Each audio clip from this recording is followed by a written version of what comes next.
got questions. We've got answers. We have the man to answer them. Jeffrey Levine from Buckingham Wealth Partners. Jeffrey, welcome back to another episode. That's the hammer. It is great to be with you as always, Bob. It's so great to be with you too. I've got a question in my inbox. It goes like this. I just got into a car accident and I think I'm going to be sued. Can I transfer my assets into a trust or somewhere else to avoid them being taken? It's a really interesting question. And unfortunately, it's a question that's often asked once it's too late, as is the case here. Now, it's important to know that property rights are generally a matter of state law. So the exact rules vary from state to state. However, in all states, or at least all states that I have ever looked at, they have rules for what is called fraudulent conveyance.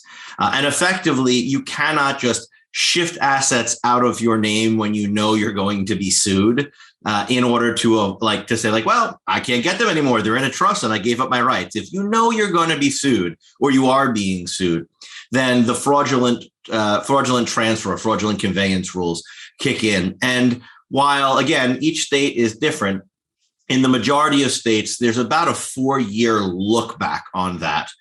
So it doesn't mean that automatically, if something happens, it would be considered a fraudulent transfer. But in many instances, if the creditor can kind of show that you would have a reasonable expectation of being sued within that time, then certainly there's going to be a challenge there. And obviously, if you've already had that incident and you're like, well, I never thought of transferring my assets until yesterday, and I just happened to get into a car accident the day before. Your argument about I didn't move them just to avoid creditors getting them is kind of difficult argument to make.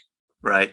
So not all assets are treated the same. Would someone's 401k or IRA be protected?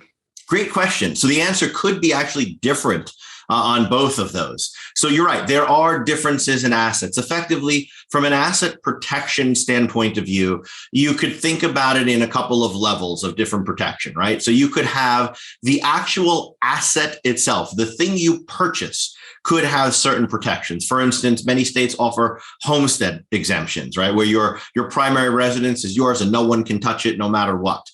Or in extremely limited circumstances.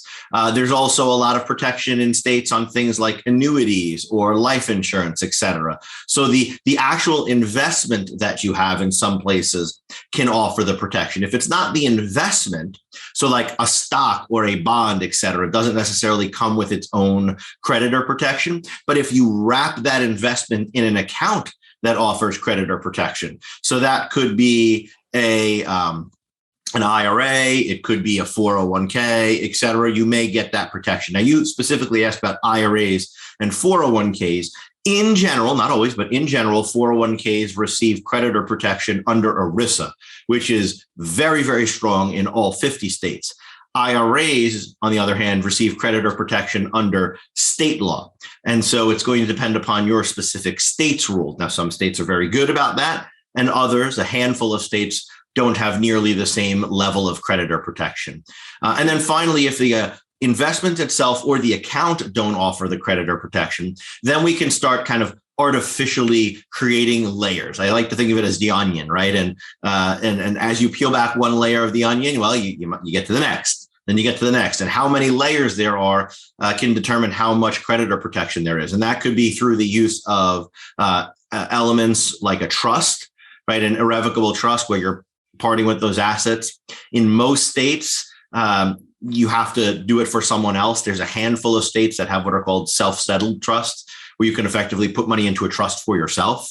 The other way you can go about doing this is with some sort of corporate entity. So whether that be with an LLC or a corporation or something like that, you start creating layers, and instead of doing the investment directly, you open up an LLC and do your, investing through there, and that can provide some level of creditor protection as well. Again, every circumstance is different. Rules in each state can kind of vary, but those are some high-level guidelines for folks.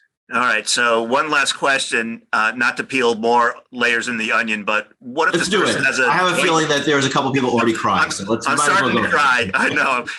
What about joint accounts? They're not the same, obviously, as IRAs and 401ks, but would all of the money in a joint account be subject or at least potentially at risk? Yeah, so all of it could be at risk. It depends on the situation. In some cases, it might only be a portion of it. It's really going to depend upon the facts and circumstances, and again, as well as state law too. So if you're concerned, a joint account is not your best. It's certainly not the best place to leave it. It also depends upon how that joint account is structured, right? Are you, is it structured truly as joint with rights of survivorship? Is it a tenants in common type of joint structure where you're in it with someone else? Because when you have a tenants in common ownership, you own kind of an undivided portion of that, whereas joint with rights of survivorship as a whole is a slightly different. So again, facts and circumstances really matter here, but at a high level, if something has happened in your life and you're concerned you're going to be sued, it's too late now to ask whether I should be moving assets, or at least in most instances, it is. You answered that reader's question and then some, and hopefully he'll be driving more carefully in the future, and hopefully he won't get sued, but you nailed it. Yeah, well, fingers crossed for this individual that everything goes well, and for the other individual who was in the car accident. But if you've got a question for us, we would love to ask you, and we promise not to fraudulently transfer any information to you, or at least give it our best effort. So let us know. Email us at askthehammer@buckinghamgroup.com. Again, that's askthehammer@buckinghamgroup.com. And Bob and I look forward to answering your questions real soon.